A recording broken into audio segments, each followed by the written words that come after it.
Hello बच्चों, कैसे हो आप सब। आई होप आप सब ठीक होंगे। आज का जो हमारा सेशन है ये क्लास 10th का जो फिजिक्स है उसका लाइट चैप्टर का 4th लेक्चर है। यानी कह सकते हैं जो हमारा सेशन है लाइट रिफ्लेक्शन एंड रिफ्रैक्शन, प्रकाश परावर्तन एवं अपवर्तन, उसका आज हम लोग चौथा वीडियो लेकर के आए हैं। और इसमें आज हम लोग सीखेंगे रे डायग्राम्स फॉर स्फेरिकल मिरर्स। गोलीय दर्पणों के लिए हम लोगों को किरण आरेख कैसे बनानी है ताकि हमको प्रतिबिंब बनाने की जितनी भी प्रकार की परेशानी है सबसे छुटकारा मिल सके। तो बने रहिए वीडियो में शुरुआत से अंत तक ताकि आपको आज की हर एक बात आसानी से समझ में आ सके। यह है आपका चैनल सीक्रेट यस 5 ट्यूटोरियल और मैं यस खान आपका इस चैनल में तहे दिल से इस्तकबाल करता हूं। आइए शुरुआत करते हैं आज के अपने सेशन की। चैप्टर का नेम है हमारा लाइट रिफ्लेक्शन एंड रिफ्रैक्शन, प्रकाश परावर्तन एवं अपवर्तन। आज इस चैप्टर का चौथा वीडियो होगा या चौथा सेशन होगा। ये टॉपिक है आज का हमारा रे डायग्राम्स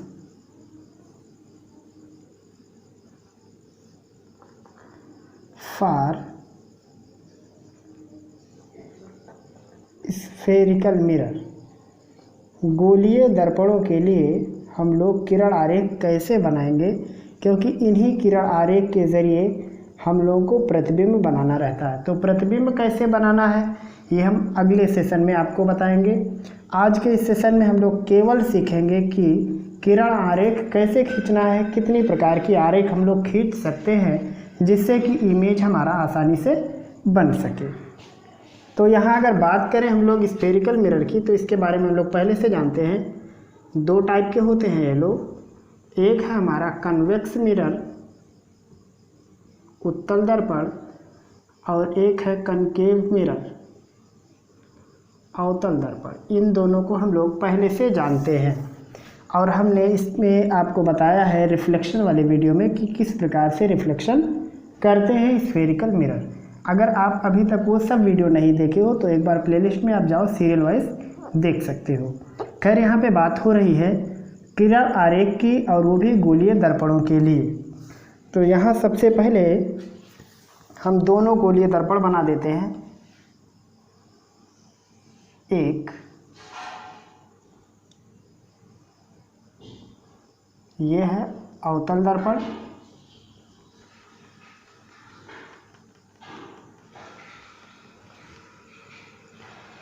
और एक बना देते हैं उत्तल दर्पण, ताकि आपको एक साथ दोनों मैं आपको समझा सकूं।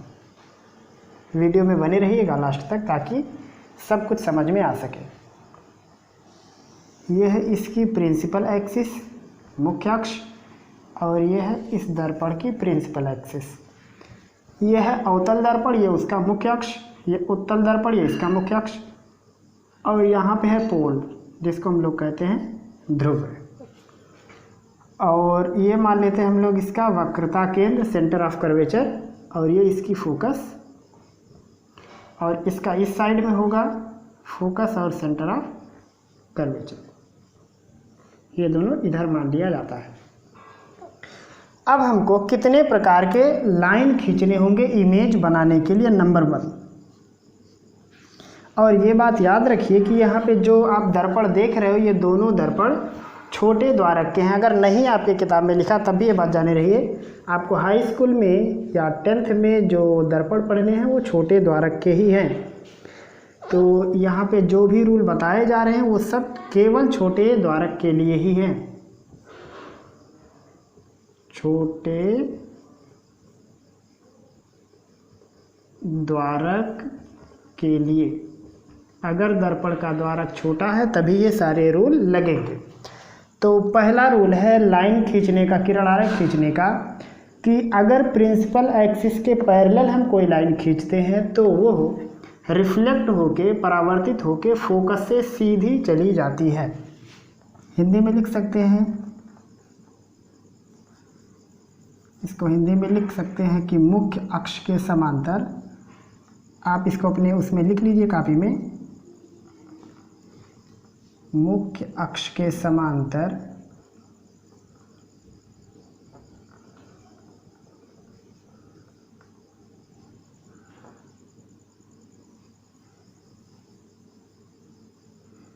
आपतित लिख सकते हैं इसको, आपतित प्रकाश की किरण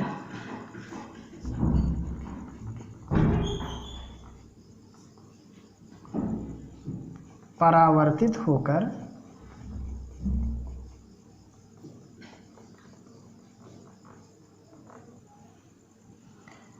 मुख्य फोकस से जाती है।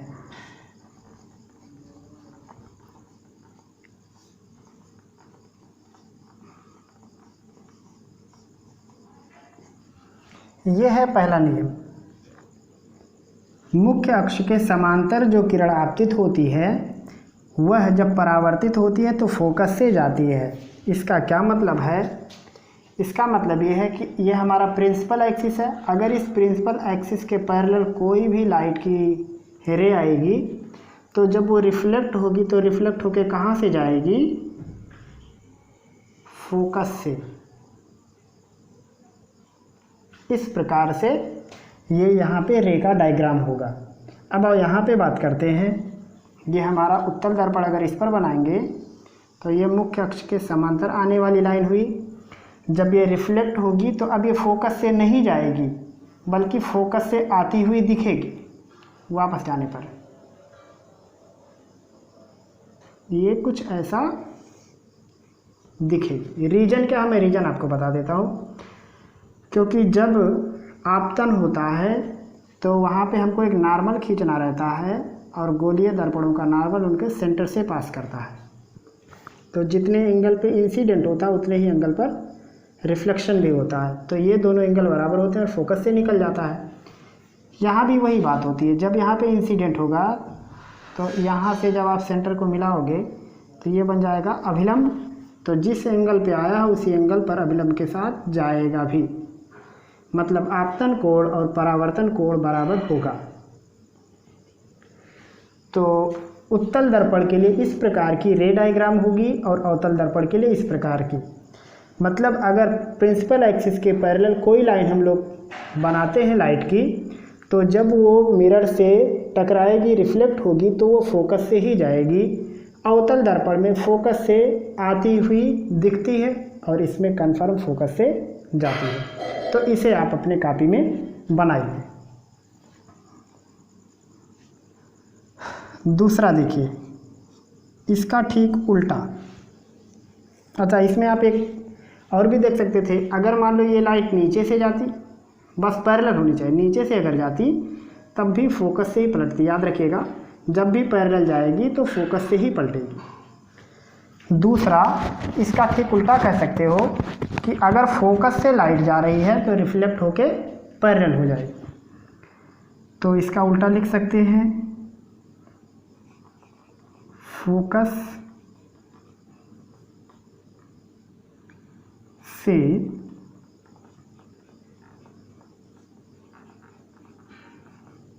जाने वाली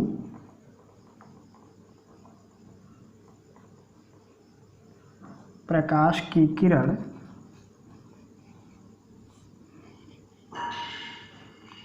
परावर्तित होकर मुख्य अक्ष के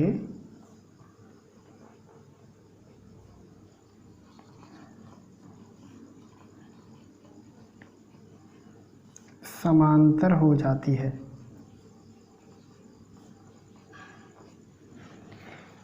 जो लाइट फोकस से जाती है वो लाइट जब रिफ्लेक्ट होती है तो रिफ्लेक्ट होने के बाद प्रिंसिपल एक्सिस के पैरेलल हो जाती है। यहाँ का रूल क्या था? अगर प्रिंसिपल एक्सिस के पैरेलल आ रही है तो रिफ्लेक्ट होकर फोकस से जाएगी। दूसरा रूल क्या है? उसका ठीक उल्टा, कि अगर आप फोकस से जाने वाली लाइन बना रहे हो तो जब रिफ्लेक्ट होगा तो पैरेलल हो जाएगी। जैसे इसको मिटा देते हैं, शायद आप इसको बना लिए होंगे। यहाँ पे आपका फोकस है। मान लो कोई एक लाइट फोकस से गई ऐसे, तो जब ये रिफ्लेक्ट होगी तो प्रिंसिपल एक्सिस के पैरेलल जाएगी। ऐसे अगर मान लो इधर से फोकस से जा रही थी कोई लाइट, तो रिफ्लेक्ट होने के बाद प्रिंसिपल एक्सिस के पैरेलल हो जाएगी। ये रूल है। जब भी कोई लाइट की रे फोकस से जाएगी तो रिफ्लेक्ट होने के बाद प्रिंसिपल एक्सिस के पैरेलल निकल जाएगी। आइए यहाँ बना के देखते हैं इसको। ये यहाँ पे अगर ये उत्तल दर्पण है, इसमें कोई लाइट ऐसे जाती हुई देखिए कि मानो वो फोकस से जा रही है, तो जब रिफ्लेक्ट हो जाएगी तो प्रिंसिपल एक्सिस के पैरेलल निकल जाएगी। जैसे इधर से मान लो कि कोई लाइट इस प्रकार से ऐसे जा रही है कि मानो फोकस से जाने के लिए रेडी है, तो जब ये मिरर से रिफ्लेक्ट होगी तो रिफ्लेक्ट होने के बाद प्रिंसिपल एक्सिस के पैरेलल हो जाएगी। यह है आपको आप दूसरा नियम इसको कह सकते हो किरण आरेख खींचने का। पहला कि हम मुख्य अक्ष के समांतर लाइन खींचेंगे तो कहाँ से जाएगी, फोकस से। दूसरा, अगर हम लोग फोकस से जाने वाली लाइन को देखते हैं तो मिरर से रिफ्लेक्ट होने के बाद वो प्रिंसिपल एक्सिस के पैरेलल हो जाएगी, मुख्य अक्ष के समांतर हो जाएगी। आप इसे भी बना लीजिए। अब देखिए तीसरा है, अगर वक्रता केंद्र से कोई लाइन जा रही है, सेंटर ऑफ कर्वेचर से, तो उस लाइन में कोई डिफ्लेक्शन नहीं होता है, मतलब वो उसी मार्ग से वापस हो जाती है। ये रूल है। वक्रता केंद्र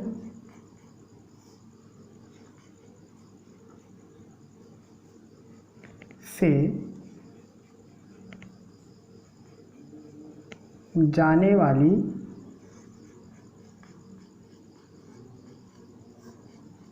आपतित किरण परावर्तित होकर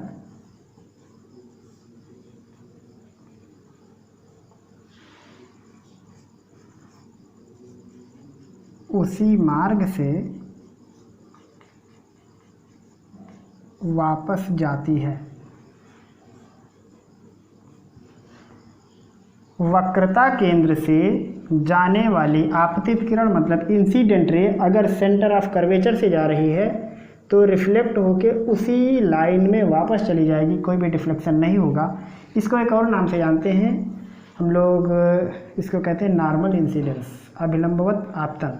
जब होता है तो I = 0 और R = 0 हो जाता है ऐसी कंडीशन में। अभी कैसे होता है मैं बता देता हूँ एक बार फिर से। ये इसको पहले हटा देते हैं।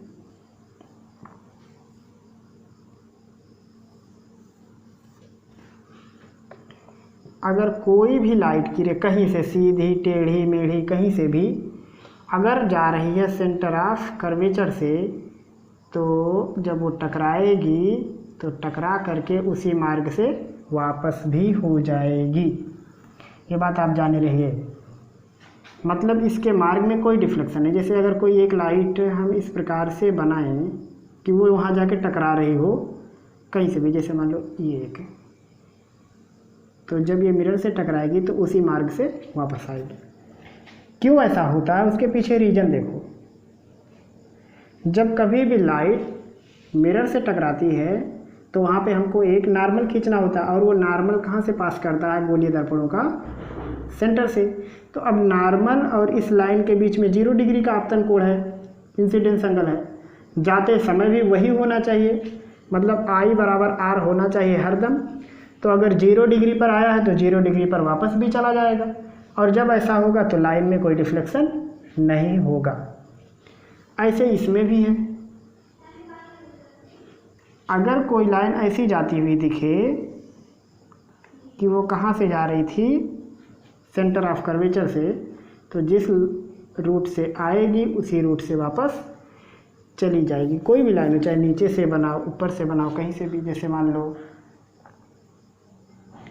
ये लाइन जा रही थी, ऐसा लग रहा था कि सेंटर से पास करेगी, तो उसी रूट से वापस भी आ जाएगी।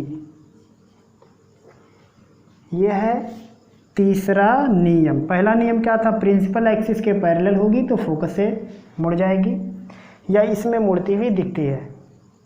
दूसरा, अगर फोकस से जा रही है तो पैरेलल हो जाती है।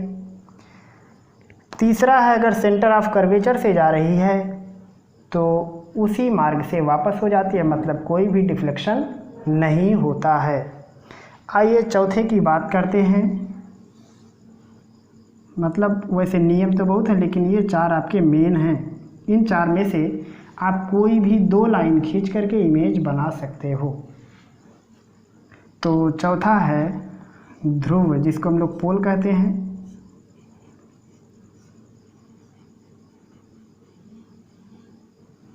ध्रुव पर आपतित किरण आपतन कोण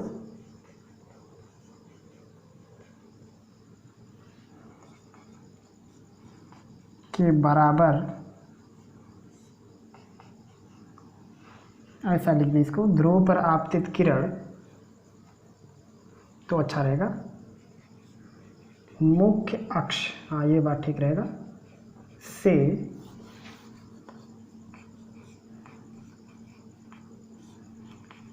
जिस कोण पर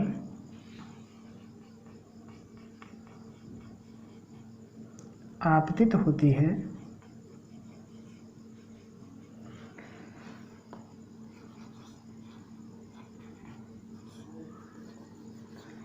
परावर्तित होते समय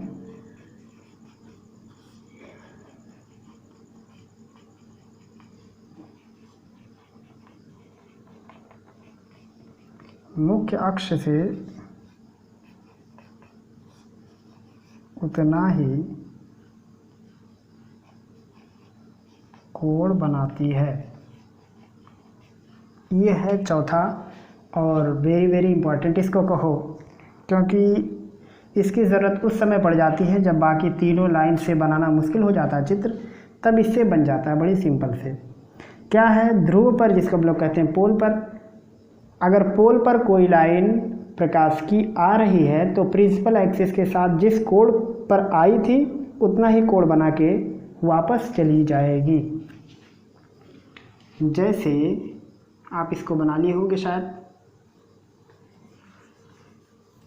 जैसे अगर मान लो कोई एक लाइट ऐसे आई तो ये प्रिंसिपल एक्सिस ये वाली है, इससे जो एंगल बनाएगी आते समय, जाते समय उतना ही एंगल बना के जाएगी भी। रीजन क्या है, सिंपल बात है, जब कभी भी इंसिडेंस होता है तो हम लोग वहाँ पे क्या खींचते हैं, नॉर्मल, और इसका नॉर्मल यही है। तो आप परावर्तन का रूल जानते हो कि आपतन कोण बराबर परावर्तन कोण, सिंपल बात है, ये बात याद रखिएगा।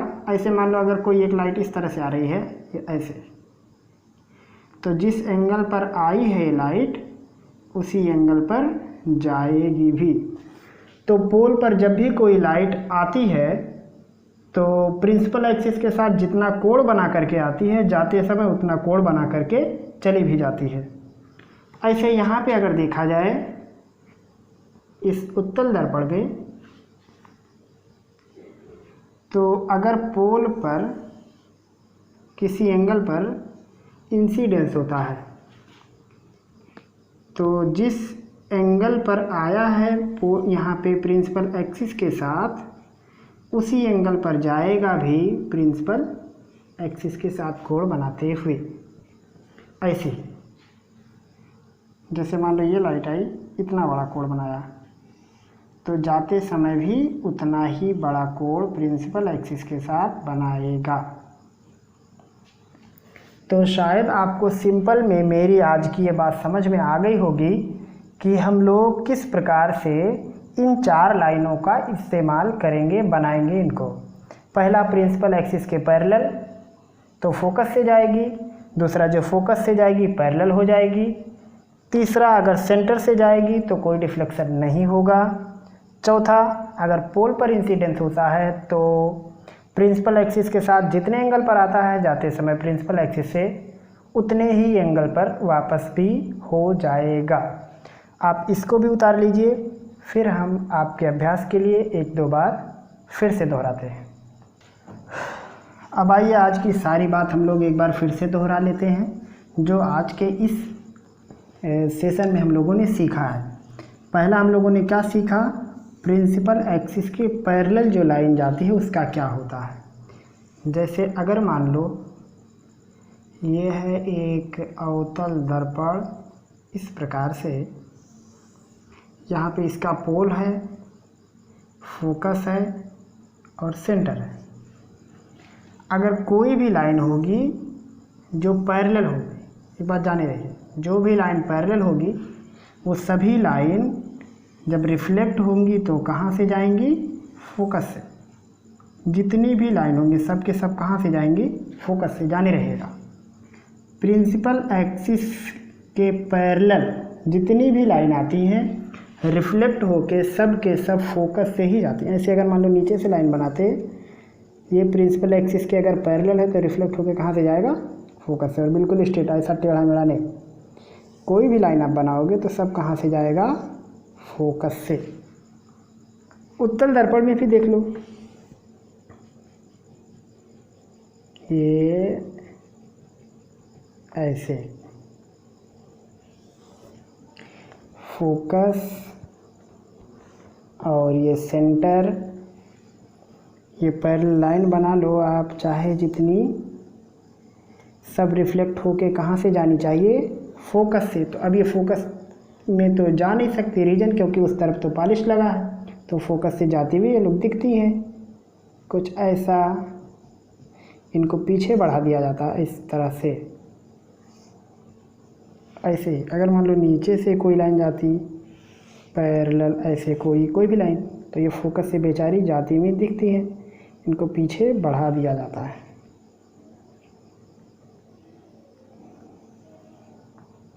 ऐसे, इसीलिए इसको अपसारी लेंस भी कहते हैं। अपसारी जो कि लाइट की किरणों को पसार देता है, और इसको अपसारी लेंस नहीं, अपसारी दर्पण कहते हैं और इसको अभिसारी कहते हैं। ये लिख देता हूँ हिंदी में, इसको अभिसारी दर्पण भी कहते हैं, इसको अपसारी दर्पण कहते हैं, इसको कन्वर्जिंग मिरर भी कहते हैं और इसको डाइवर्जिंग मिरर भी कहते हैं। तो ये तो हम लोगों ने फर्स्ट टाइप का सीखा है, लाइट की किरण बनाना, किरण आरेख बनाना गोलीय दर्पण के लिए। दूसरे टाइप का हम लोगों ने क्या सीखा? इसका ठीक अपोजिट सीखा।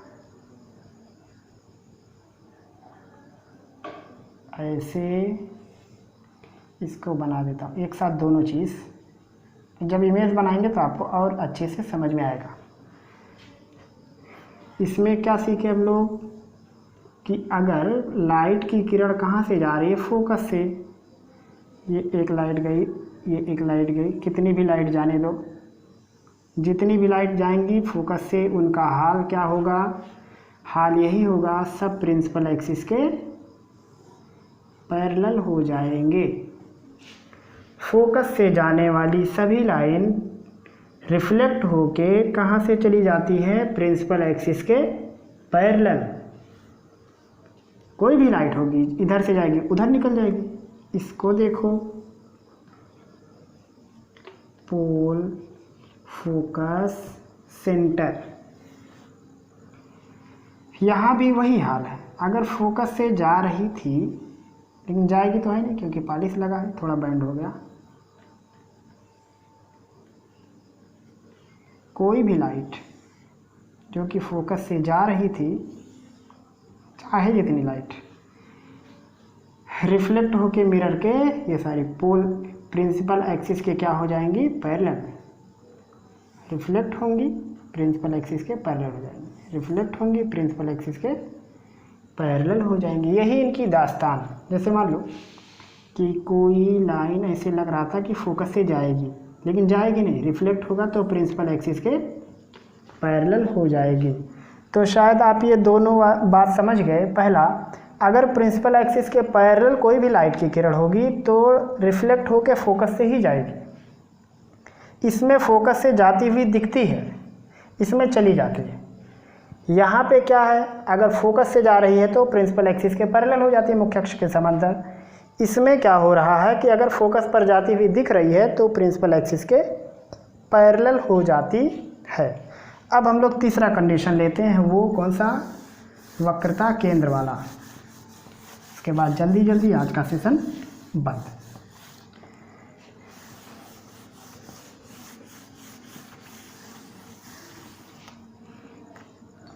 ये तीसरा कंडीशन। ये कौन सा मिरर है? Concave mirror. Pole, focus, centre. Rule क्या है? सेंटर से अगर गई, मान लो मिरर को छू जाएगी, ऐसे नहीं कि सर ये हवा में है, हवा में नहीं। अगर मान लो ये मिरर को छू गई, जैसे ये लो छू जाएगी, तो जो सेंटर ऑफ कर्वेचर से जाती है, वक्रता केंद्र से, वो उसी मार्ग से वापस हो जाती है। कोई भी लाइट हो, कहीं से भी जाने दो, अगर वो पास कर रही है सेंटर ऑफ कर्वेचर से, तो उनको वापस भी होना होगा उसी मार्ग से। कहीं भी तीर बना दो वापस जाने का, ऐसे ही कुछ बनेगा। कोई भी लाइट होगी, इसमें भी वही दास्तान है।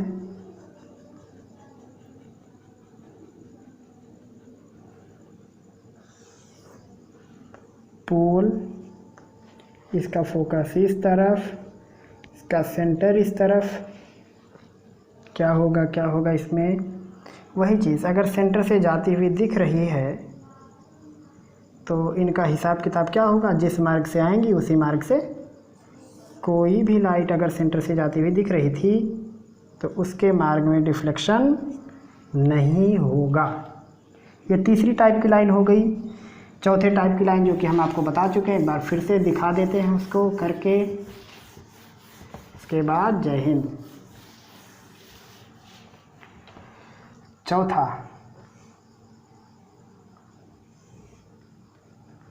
ये है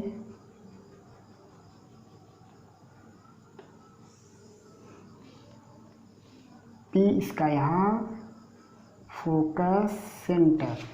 चौथा है पोल से, पोल पर अगर आपतन होगा तो प्रिंसिपल एक्सिस के साथ जो कोण बनेगा उसी कोण पर लाइट चली जाएगी।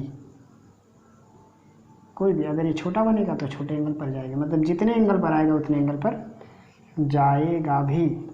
सेम कहानी यहाँ भी है। अगर दर्पण अवतल है तो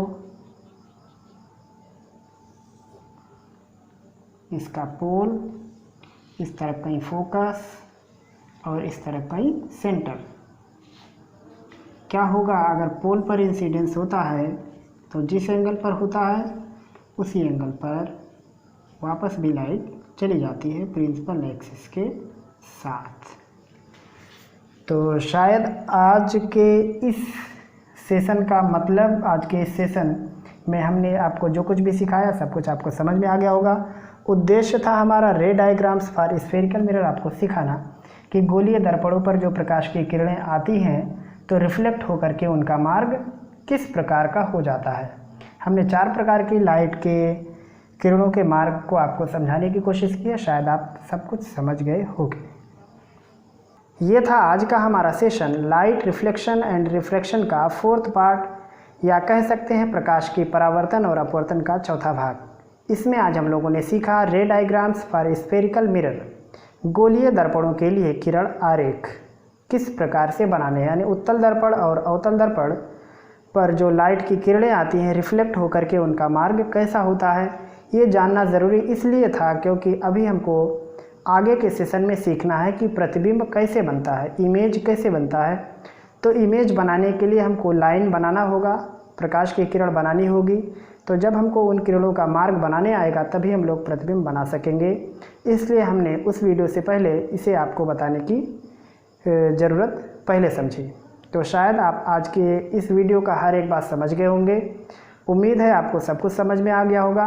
अगर फिर भी आपका कोई प्रश्न, कोई सलाह, सुझाव या शंका है तो आप हमको कमेंट सेक्शन के ज़रिए ज़रूर बताएंगे। फिर मिलेंगे हम लोग जल्द ही अगले पार्ट, अगले सेशन में। तब तक पढ़ते रहिए, अपनी तैयारी और भी बेहतर तरीके से करते रहिए। हमें दीजिए इजाज़त। खुदा हाफिज़।